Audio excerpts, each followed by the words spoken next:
I never thought learning how to drive would end up changing my life. At first, it was just supposed to be a favor. My best friend had no interest in teaching me.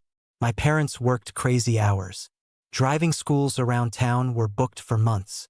Then one Saturday morning, my best friend casually looked over at his dad and said, "Hey, Dad, why don't you just teach Mike? You're always complaining nobody knows how to drive properly anymore." I laughed. His dad didn't. Instead, John looked at me over the rim of his coffee mug and asked, "You serious about getting your license?" I nodded. "Then we'll start tomorrow." That one sentence ended up changing everything. At the time, I was 19. I had finished my first year of college, was back home for the summer, and felt like everyone else was moving forward except me. My friends had cars, jobs, internships. I still rode buses everywhere and borrowed rides whenever I needed them. Getting my license felt like finally becoming an adult. John was 46. He worked as a project manager for a construction company, the kind of guy who seemed capable of fixing anything with a toolbox and enough patience. He wasn't loud or intimidating. Actually, he was the opposite. Calm, measured, the kind of person who never raised his voice because he never had to. I'd known him since I was 12. He'd driven us to baseball practice, grilled burgers during summer weekends, and once spent an entire afternoon helping me repair my bike after I'd crashed into a mailbox. He'd always treated me like another son. Nothing more. At least that's what I believed. The next morning I showed up at their house just before 9. My best friend was still asleep. John was already outside washing his dark blue SUV. "Morning, Mike. Morning. You eat breakfast?" "Yeah." He nodded approvingly. "Good. Empty stomachs make nervous drivers worse." I laughed. I didn't know that was a thing. "It's not. I just made it up." That caught me off guard. I'd always thought of him as serious, but he smirked just enough to let me know he enjoyed catching people by surprise. "Grab a towel," he said. "Help me finish this and then we'll head to the empty parking lot." For 20 minutes we worked side by side without much conversation. It wasn't awkward. Actually, it felt surprisingly comfortable. John never forced small talk. If neither of us had anything to say, we simply kept working. Eventually, he tossed the towel into a bucket. "Ready as I'll ever be." He handed me the keys. "No." I blinked. "What?" "You're driving there." "What?" "The neighborhood's quiet. Best way to learn is by doing." "I've literally never driven before." "I know. I could hit something." "Then don't." He said it so matter-of-factly that I actually laughed. "You really trust me with your car?" "I trust myself to stop you before you destroy it." That somehow made me feel better. We climbed inside.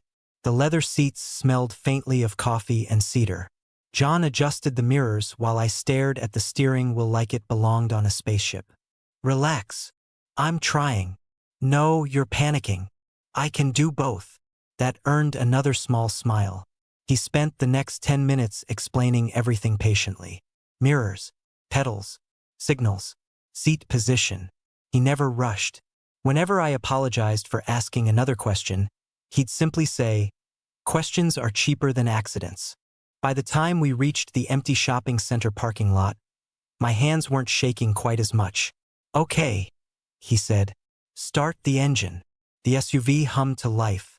"Now ease off the brake." I did. Too quickly. The SUV lurched forward. I nearly screamed.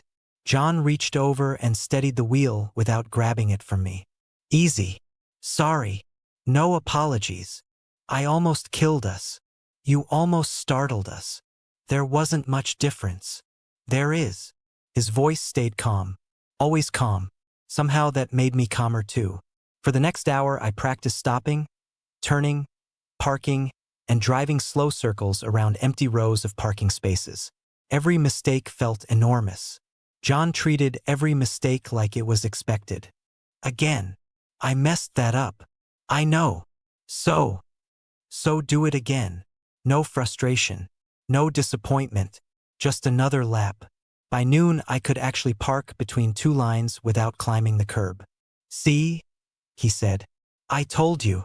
I honestly thought I'd be terrible." "You were." I stared at him. He grinned. But you're getting better. I rolled my eyes. Thanks. That's the compliment. As we headed back toward his house, I realized something. I hadn't been nervous for almost half an hour. We parked in the driveway. My best friend was finally awake, sitting on the porch scrolling through his phone. Well, John answered before I could. He only tried to kill us twice. What?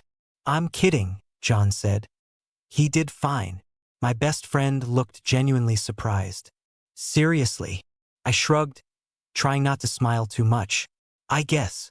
John tossed me the keys again. Same time Tuesday. Already? You wanted your license. I do. Then practice.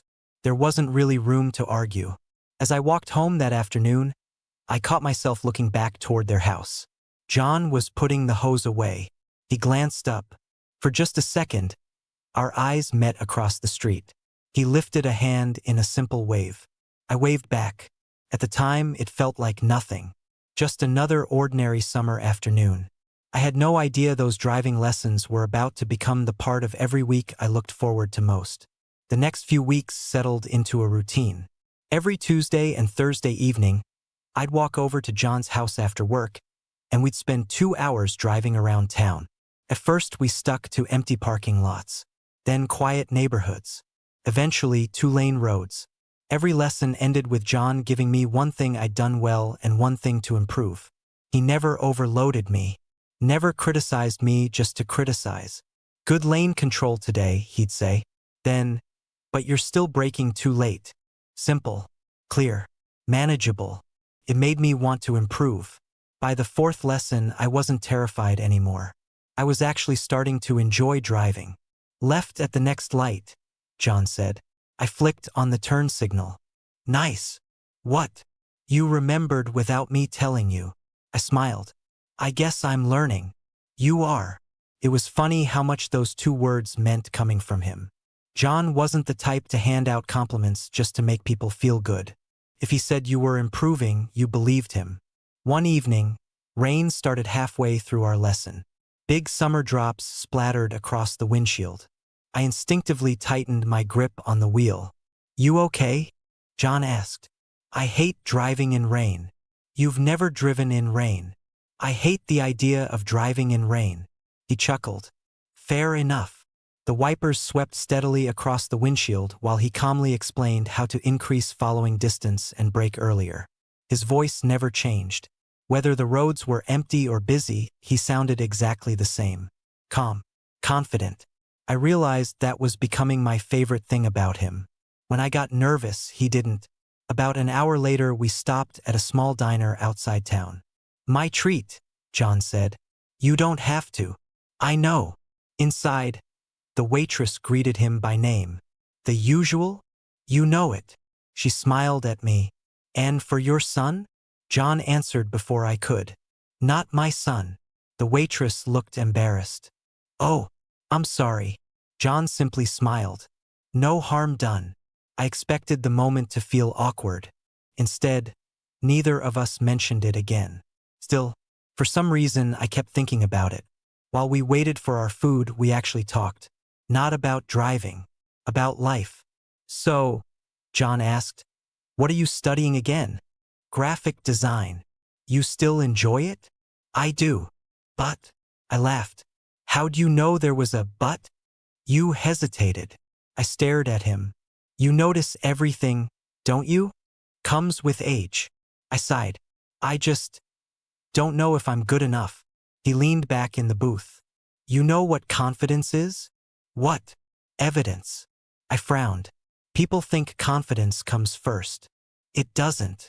It comes after you've proven something to yourself enough times. I thought about that while stirring my soda. I never looked at it that way. Most people don't. He took a bite of his sandwich before adding, You're too hard on yourself. Those words stayed with me long after dinner. As the weeks passed, our conversations became easier. Sometimes we'd spend 10 minutes talking before we even started the engine. Other times we'd drive for miles in comfortable silence. It never felt forced. One Thursday, my best friend climbed into the back seat before we left. I want to see how bad Mike is. John looked at me. You okay with that? I shrugged. Sure. 5 minutes later, dude, my friend shouted. That stop was awful. It wasn't awful, John replied. It was rough. There's a difference. I thought we were gonna die. John looked in the mirror. You say that every time someone else drives. I do not. You absolutely do. I couldn't stop laughing. Neither could John. By the end of the lesson, all three of us were joking around. It reminded me why I loved spending time with their family. They had a way of making everything feel easy. A few days later, my best friend left for a weekend baseball tournament. John's wife had gone to visit her sister for several days. That left just John at home. When Tuesday rolled around, I almost texted to ask if we were still meeting. Before I could, my phone buzzed. John, lessons still on. 6 o'clock? Me works for me. When I arrived, his SUV wasn't in the driveway. Instead, his older pickup truck sat there. He walked out carrying 2 bottles of water. We're taking the truck today. I've never driven a truck. That's why we're taking it. I laughed. You're relentless. I prefer thorough. The truck felt completely different. Higher off the ground. Longer. Harder to judge. I stalled twice trying to park it between 2 lines. John didn't react. Again. I knew you were going to say that. I know. I hate that you're always right. No, you don't. I smiled despite myself. No, I don't. On the drive back, the sun was beginning to set. Golden light spilled across the road ahead of us. Traffic was light. Windows down. Warm air drifting through the cab. For several minutes, neither of us spoke. Then John asked quietly, "Can I tell you something?" "Sure. I've enjoyed these lessons." I glanced at him briefly before looking back at the road. "Really? You ask good questions." "I ask too many questions." "No. You want to understand before you act. That's a good quality." Hearing that from him felt strangely personal. More personal than any driving advice he'd given me. "I've enjoyed them too," I admitted. "I'm glad." He looked out the passenger window for a moment. "I wasn't sure if you'd stick with it. I almost quit after the first lesson." "I know. You knew. You looked ready to throw the keys at me." I laughed. "I probably was. I'm glad you didn't." His words lingered in the quiet truck cab. So did the silence that followed. It wasn't uncomfortable. If anything, it felt different. Like somewhere along the way, these lessons had quietly become about more than learning to drive. I just hadn't figured out what that more was yet. By the middle of July, driving wasn't the hard part anymore. Parallel parking still gave me nightmares, but I could handle traffic, merge onto the highway without panicking, and even navigate downtown without gripping the steering wheel like my life depended on it. John noticed before I did. "You've stopped looking at me every 5 seconds." "What?" "The first few lessons, every time you made a decision, you'd glance over to see if I approved." "I did. You don't anymore." I thought about it. He was right. Somewhere along the way, I'd started trusting myself. "I guess that's a good sign." "It is." He smiled. "It means you're becoming your own driver." A few days later, my best friend called me. "I can't make it Friday." "Why?" "My girlfriend's family invited us to the lake." "Have fun. You should still go over." "For driving?" "Yeah. Dad already planned another lesson." I laughed. "He plans these things like they're business meetings." "That's because he's a dad." Friday evening was unusually warm. John was waiting outside when I arrived, tossing a small cooler into the back of the SUV. "Road trip." "Sort of." "Where are we going?" "You'll see." That answer somehow didn't surprise me anymore. We drove almost 40 minutes out of town. The roads became narrower. The traffic disappeared. Eventually, we reached a quiet stretch of rolling countryside where farms sat behind long wooden fences. "This is where I learned," John said. "You grew up around here?" He nodded. "My parents still own some land about 10 minutes away. It's beautiful." "It is." The roads were perfect for practicing. Gentle curves. Very little traffic. No pressure. As I settled into the drive, John leaned his elbow against the window. So, you've seemed distracted lately. I kept my eyes on the road. Have I? A little. I hesitated. It doesn't have anything to do with driving. I figured. He didn't push. He simply waited. I've been thinking about whether I should move after college. Big city. Maybe. Part of me wants to. And the other part? I don't know. I shrugged. This place is home. John nodded slowly. Sometimes both choices are good. I wish one of them felt obviously right. He looked out across the fields. When I was your age, I thought every decision had one perfect answer. And I was wrong. That made me smile. What changed your mind? Life. We stopped beside a small overlook where you could see miles of farmland stretching toward the horizon. John climbed out first. Come on. The evening air was cooler now, carrying the smell of freshly cut grass. We leaned against the fence overlooking the valley. I used to come here after high school, he said, when I needed to think. I can see why. Neither of us spoke for a while. There was something peaceful about standing there. No phones, no traffic, just wind moving through the fields. I appreciate you doing all this, I said finally. The lessons, the extra time. He looked at me. I know. I mean it. So do I. He folded his arms across the fence. You've become important to this family, Mike. You've always been there for us. The words caught me off guard. I've just been your son's friend. John shook his head. No, you've been more than that. You've shown up. You helped us move. You visited my wife after her surgery. You never needed to be asked.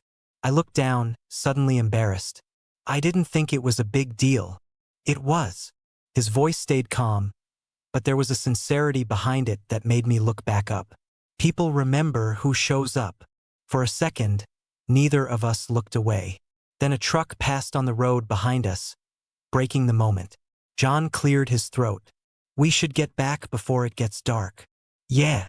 The drive home was quieter than usual. Not awkward, just thoughtful. I found myself replaying what he'd said. You've become important to this family. It was probably something any caring adult would say. So why did it keep echoing in my head? The next week, I finally scheduled my driving test. I texted John before I could lose my nerve. Me booked it. A minute later, my phone buzzed. John, good. Another message followed. John, you'll do fine. No long speech. No dramatic encouragement. Just quiet confidence. Oddly enough, it settled my nerves better than anything else could have. The night before the test, there was a knock at my front door. When I opened it, John stood there holding a small paper bag. I was in the neighborhood. You were. No. He smiled. I wasn't. I laughed. I figured. He handed me the bag.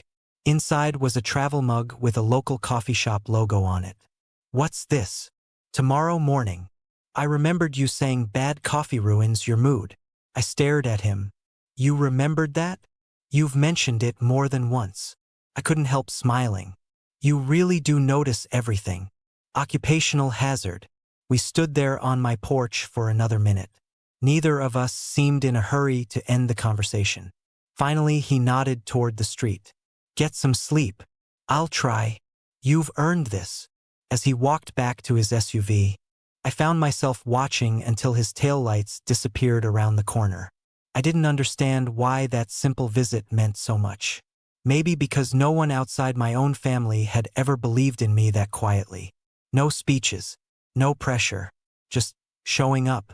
The next morning, as I drove toward the testing center with the coffee mug sitting in the cup holder beside me, I realized I wanted one thing almost as much as getting my license. I wanted to make John proud. That thought surprised me, and judging by how often it returned during the drive, it wasn't going away anytime soon. The morning of my driving test felt strangely quiet. I arrived 20 minutes early. The travel mug John had given me was still warm in my hand, even though I'd barely touched the coffee inside. My stomach was too full of nerves. I checked my phone. One new message.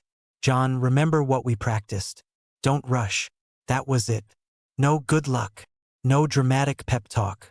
Just the same calm advice he'd been giving me all summer. Oddly enough, it worked. The examiner was a woman in her 50s who barely smiled. Ready. As ready as I'll ever be. She marked something on her clipboard. We'll see. The next 25 minutes passed in a blur. Left turns. Lane changes. Parallel parking. A three-point turn. Every time I started to panic, I heard John's voice in my head. Don't rush. Look where you want the car to go. Questions are cheaper than accidents. By the time we pulled back into the parking lot, I honestly had no idea how I'd done. The examiner checked her paperwork. Then she looked at me. Congratulations. I blinked. You passed. For a second, I just stared at her. Really? She smiled for the first time. Really? The first person I called wasn't my parents. It wasn't even my best friend. It was John. He answered after 2 rings. Everything okay? I passed. There was a brief pause. Then I heard him laugh. Not a polite chuckle. A genuine laugh. I knew you would. I actually did it. I never doubted it. I leaned against the side of the building, grinning like an idiot. Thanks. You earned it, Mike. No. Thank you. For all of it. His voice softened. You don't owe me anything. I know. But I'm still grateful. There was another comfortable silence. Then he cleared his throat. Dinner tonight? To celebrate? If you're free. I'll be there. That evening their backyard was full of familiar faces. My best friend was flipping burgers with exaggerated confidence while John's wife kept reminding him not to burn them. You know, she laughed. Your father actually knows how to use a grill. I've got this. No, you don't. Everyone laughed. It felt like every other summer cookout we'd ever had. Except somehow, didn't. Maybe because I kept catching myself looking toward John. Or maybe because every time our eyes met, he'd give me a small nod like we shared some private accomplishment. Not a secret, just something we'd worked for together. Later that evening, everyone drifted inside to watch a baseball game. I stayed on the deck, enjoying the cooler air. A minute later, the sliding door opened. John stepped outside carrying 2 bottles of sparkling water. He handed one to me. I figured you'd escaped. I needed 5 minutes. So did I. We leaned against the railing. The yard was quiet except for crickets beginning their nightly chorus. I've been thinking, John said. That's usually dangerous. He smiled. I suppose. You don't need driving lessons anymore. I guess not. I'll miss them. The words came out before I could think. I immediately wished I could take them back. John looked over at me. So will I. Neither of us spoke for several seconds. The realization settled between us. Those twice-a-week lessons had become part of both our routines. Now they were over. Funny how something could become important without you realizing it until it ended. What now? I asked. John shrugged. You'll probably be too busy enjoying your freedom. I'll probably drive everywhere for no reason. You will. I did. I laughed. You? My first month with a license? He nodded. I once drove 40 minutes just because I wanted ice cream from a place I'd never been to. Worth it? No. The ice cream was terrible. We both laughed. As the laughter faded, John grew thoughtful. You know something? What? When you first sat behind the wheel, I honestly wasn't sure you'd enjoy driving. I wasn't either. But somewhere along the way, he searched for the words. You relaxed. So did our conversations. I nodded. I noticed that. It stopped feeling like lessons. It started feeling like... I paused. Hanging out. He smiled. Exactly. The sliding door opened again. There you guys are, my best friend called. Mom says dessert's ready. We're coming, John answered. As my friend disappeared back inside, John remained where he was for another moment. You heading back to school next month? Yeah. Looking forward to it? A little. And a little nervous? Mostly that. He nodded. That's normal. You'll do well. You always sound so sure. I'm old enough to recognize potential when I see it. I looked away, suddenly embarrassed. You make me sound better than I am. No. I think you still underestimate yourself. When I finally drove home that night, alone, for the very first time, I noticed something unexpected. I kept reaching toward the passenger seat. Not because anyone was there, because for weeks someone had been. Every turn, every stop sign, every decision, I'd gotten used to hearing John's calm voice beside me. Now the seat was empty. The silence felt different, not lonely, just unfamiliar. I realized I'd grown used to having him there, and if I was honest with myself, I was going to miss that more than the lessons themselves. As I pulled into my driveway, my phone buzzed. John, proud of you today. I read the message twice before replying. Me, couldn't have done it without you. 3 dots appeared almost immediately, then disappeared. A few seconds later, one final message arrived. John, I think you could have. I smiled at the screen. Maybe he was right. But deep down, I knew something else was true. Learning to drive had given me independence. It had also given me a friendship with John that had quietly become one of the most meaningful parts of my summer. And with college only a few weeks away, I couldn't shake the feeling that saying goodbye to that routine was going to be much harder than I'd expected. August arrived faster than I wanted. In just over 2 weeks, I'd be heading back to college. For most people my age, that would have been exciting. For me, it felt strangely bittersweet. Not because I didn't want to go back, because I knew one chapter of my summer was ending. Now that I had my license, I found excuses to drive almost every day. I'd volunteer to pick up groceries, offer rides to friends, take the long way home after work. Sometimes I'd catch myself using phrases John had repeated dozens of times. Leave yourself more space. Look farther ahead. Don't react, anticipate. One afternoon, I laughed out loud when I realized I was repeating them under my breath. He'd become the little voice in my head whenever I drove. A few days later, my best friend texted me. Need help moving some furniture tomorrow? Dad borrowed a trailer. I answered almost immediately. Sure. What time? Saturday morning was hot enough that everyone was sweating before we'd even started loading boxes. My best friend disappeared halfway through to help his girlfriend. That left John and me finishing the last few pieces ourselves. You always volunteer for the heavy lifting, John said as we carried an old bookshelf into the garage. I guess I like feeling useful. You don't have to earn your place around here, Mike. I looked at him. What do you mean? He set his end of the bookshelf down before answering. You've always acted like you need to repay kindness. I've noticed. I frowned. I do. You thank people 5 times for one favor. I laughed awkwardly. I never realized. I know. He smiled. But you don't have to. After we'd finished, we sat on the tailgate of the truck drinking cold lemonade. Neither of us seemed in any hurry to go inside.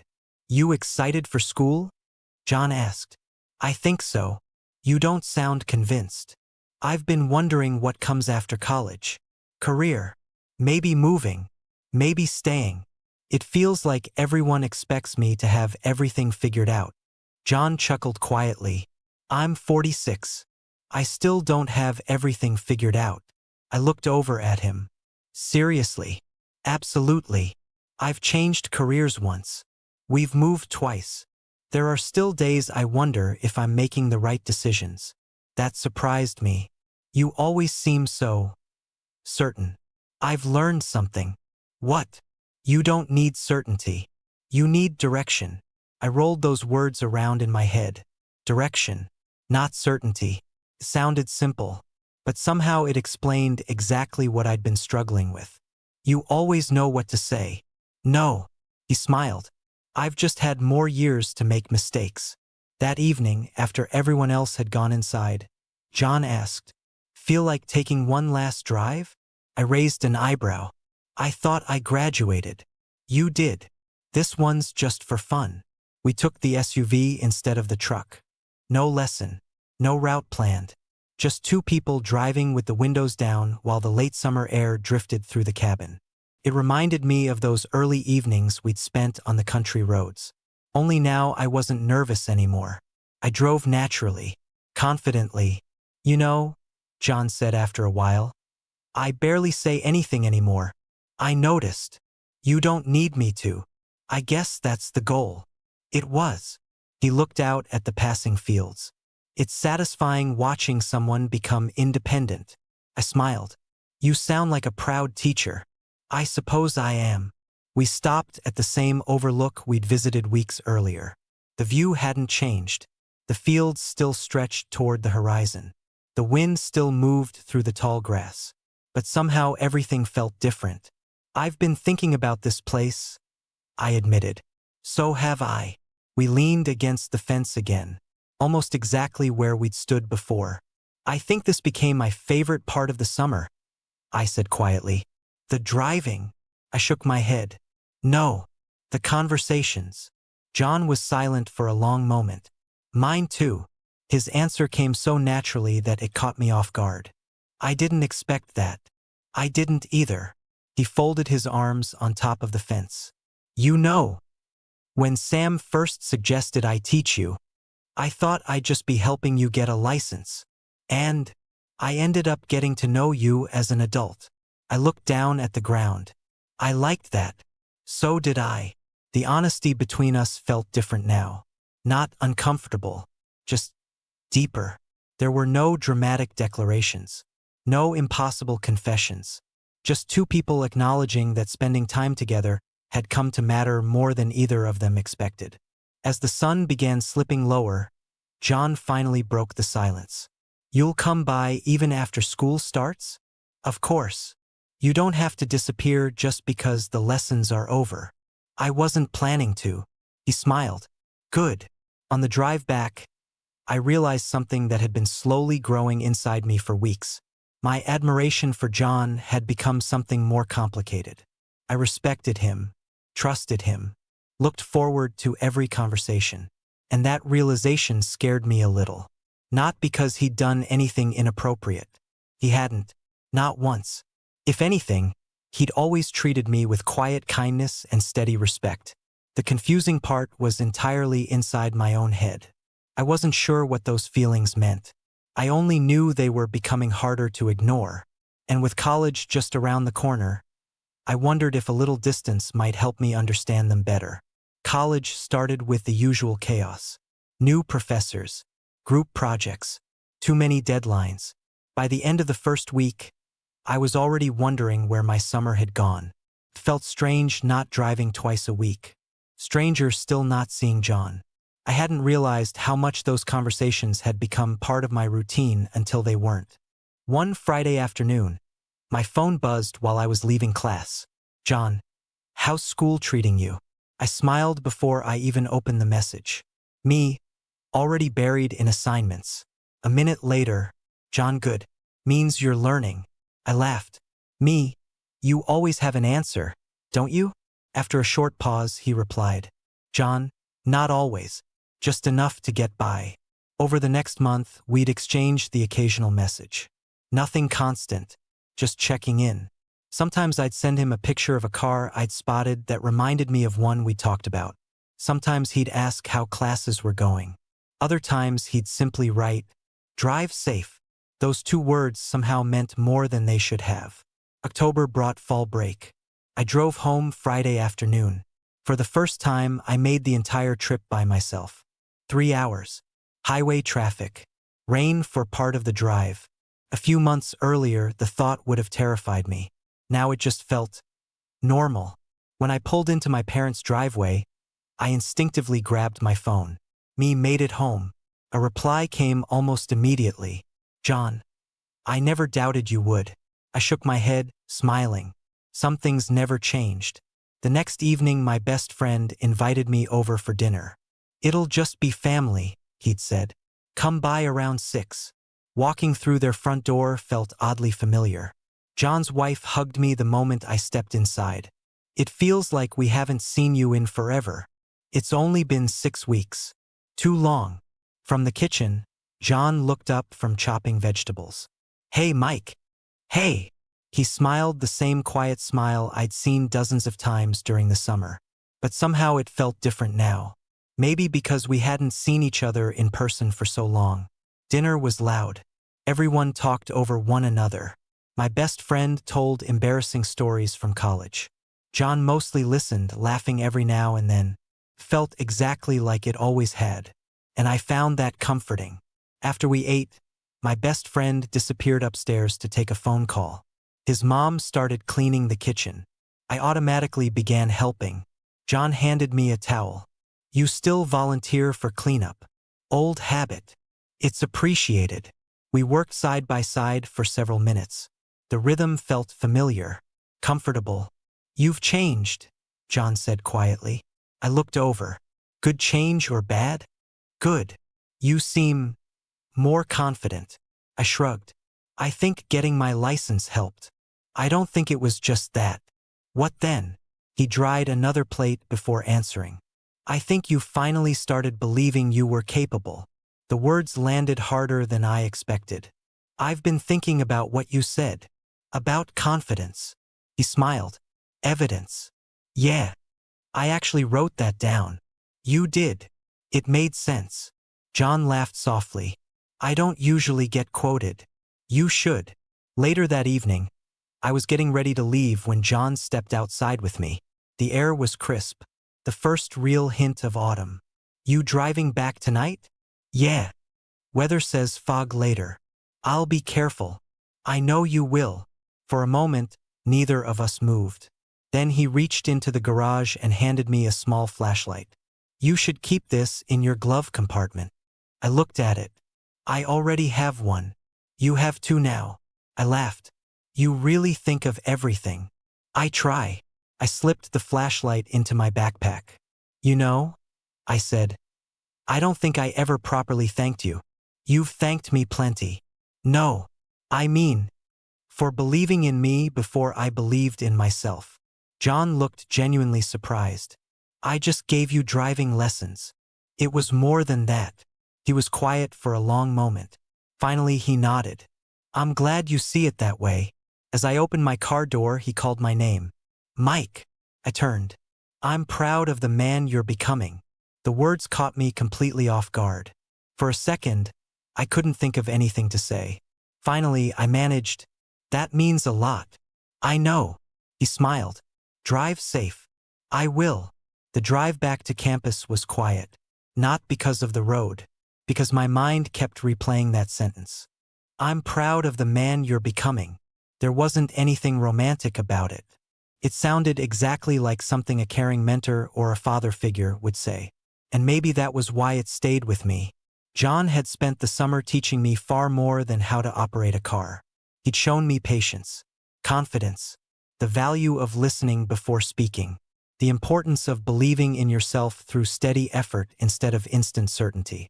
As the campus lights appeared in the distance, I realized something.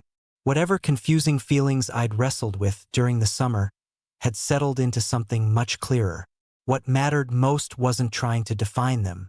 It was recognizing how profoundly one person's kindness and guidance had shaped my life. Winter break arrived before I knew it. Final exams were over. Projects had been submitted. For the first time in months, I had room to breathe.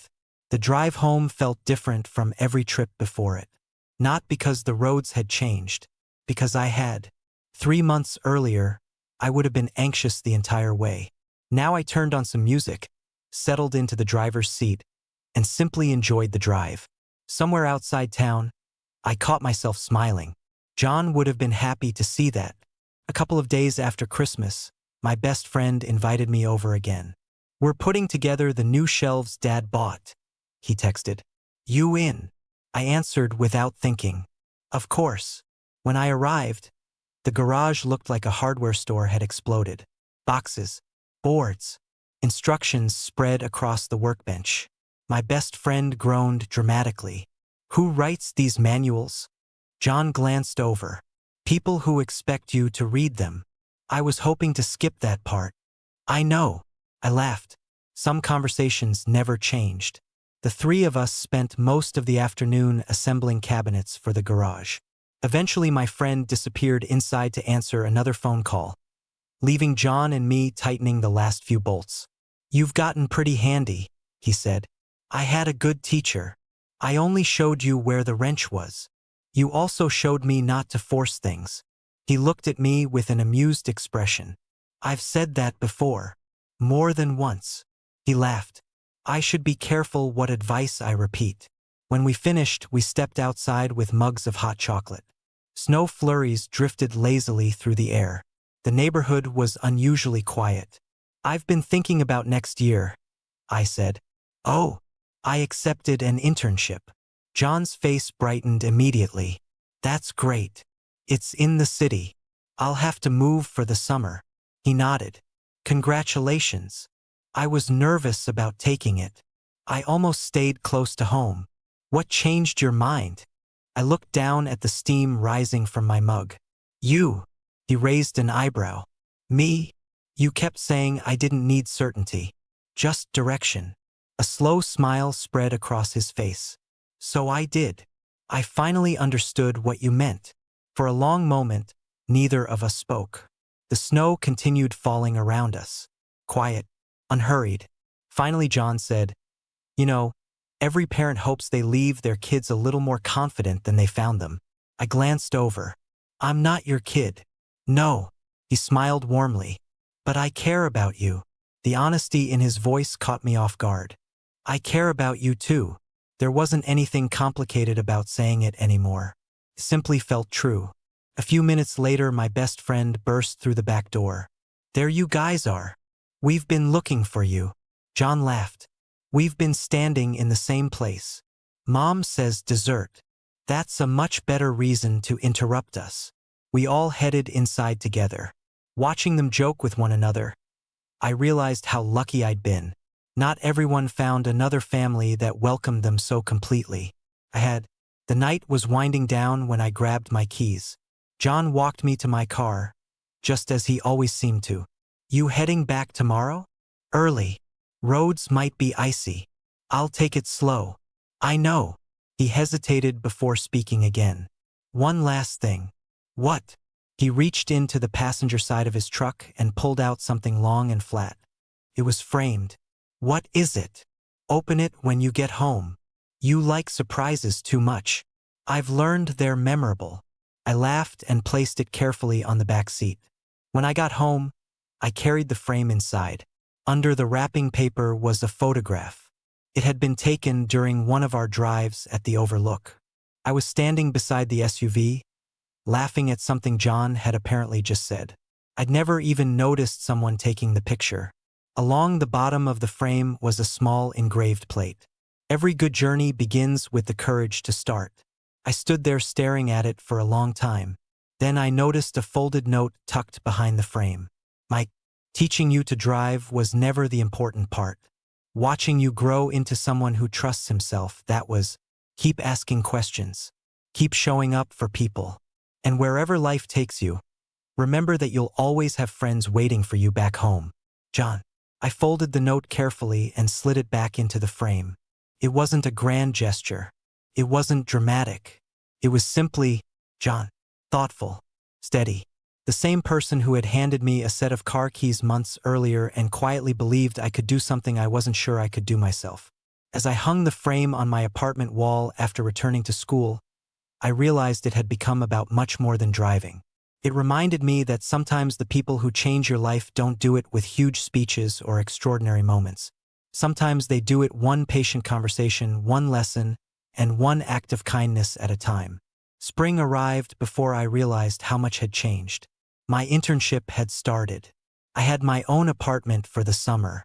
Every morning, I drove through downtown traffic without thinking twice. Sometimes I'd catch myself smiling at something small, checking my mirrors before changing lanes, leaving extra space in the rain, taking a deep breath instead of rushing. Little habits that had become automatic. Every one of them traced back to John. Near the end of June, I drove home for a long weekend. As I pulled into my parents' driveway, my phone buzzed. My best friend, barbecue tomorrow. Dad says you don't have an excuse this time. I laughed. Tell him I'll be there. The next afternoon felt familiar in the best possible way. The grill was going. Music drifted through the backyard. Neighbors wandered in and out of the gate. John stood by the barbecue wearing the same faded baseball cap he'd worn all summer the year before. When he spotted me, he smiled. "Look who finally remembered where we live. I've been a little busy, so I've heard." He gave me a quick hug before stepping back. "How's the internship?" "I love it. You look happier." "I am." Later that afternoon, my best friend disappeared with a group of neighbors to toss a football around. John and I ended up sitting on the deck with iced tea, watching everyone else laugh across the yard. "So," he asked, "still enjoying driving?" "I actually do. I never would have guessed that after lesson 1. I almost quit after lesson 1. "I know. I still remember." We both laughed. "You know," I said after a moment, "I kept something from that summer." "Oh, the little flashlight." John smiled immediately. "You still have it?" "It's in my glove compartment. Used it twice. I figured you would." "I also still have the travel mug." He shook his head with a quiet laugh. "I didn't think you'd keep that. It reminds me where my confidence started." He looked at me for a long moment. "I don't think it started with the mug. No. It started with someone believing I could do something before I believed it myself." The words hung between us.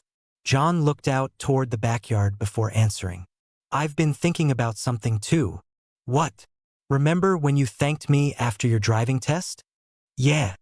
You gave me more credit than I deserved." "I don't think I did." He shook his head. "I opened the passenger door. You were the one who learned to drive." I smiled. "Maybe. But I don't think I'd be the same person without those conversations."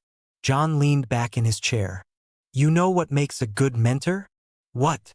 "They eventually become unnecessary." I frowned. "I don't like that answer." He laughed. "I know. But it's true. The goal was never for you to need me. It was for you to trust yourself." As the evening wound down, everyone began saying their goodbyes. I grabbed my keys and headed toward my car. Just like he always had, John walked with me to the driveway. Some habits never disappeared. "You heading back tonight?" "Yeah. It's about a 3-hour drive.